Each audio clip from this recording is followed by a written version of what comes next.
আধুনিক প্রতিযোগিতামূলক বিশ্বে নিজেকে এগিয়ে রাখতে এবং মস্তিষ্ককে যথাযথ কাজে লাগাতে সারাক্ষণই নিজেকে কাজে নিয়োজিত রাখতে ভালোবাসেন অনেকে।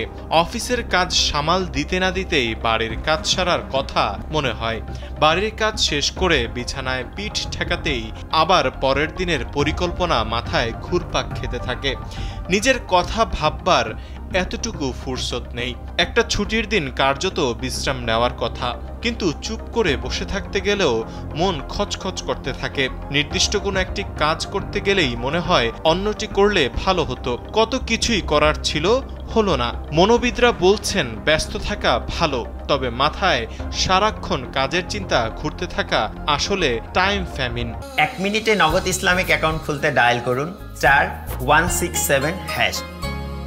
টাইম ফ্যামিনের বাংলা সময়ের দুর্ভিক্ষ, যার মানে আপনি যা চান তা করার জন্য পর্যাপ্ত সময় না পাওয়ার অনুভূতি। ক্রমাগত মানুষের অবসর সময় কমে যাওয়া ও মানসিক চাপ বেড়ে যাওয়ার অভিযোগের পরিপ্রেক্ষিতে গেল 20 বছরে টাইম ফ্যামিন নিয়ে গবেষণা বেড়েছে।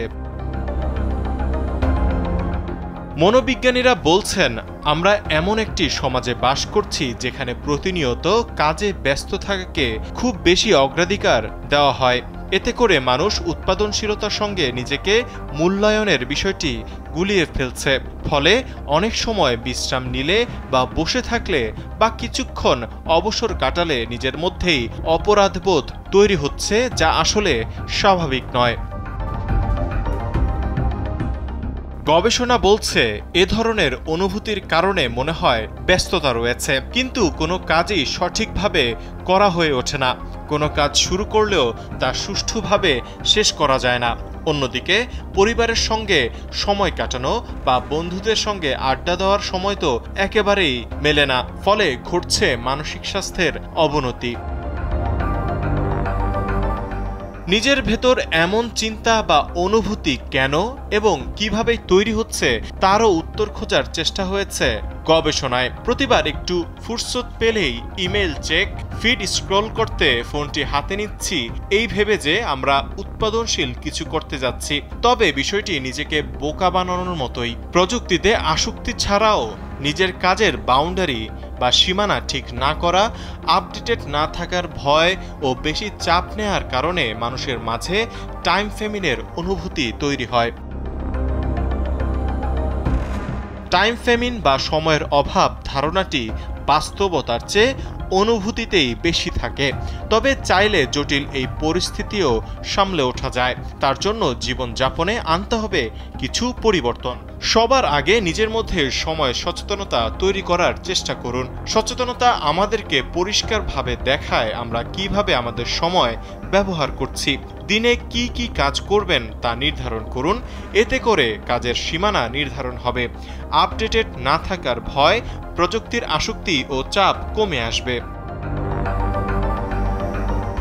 তবে নিজের মধ্যে এই মননশীলতা ও সচেতনতা তৈরি করতে নিজের মস্তিষ্ককে স্থির রাখতে হবে।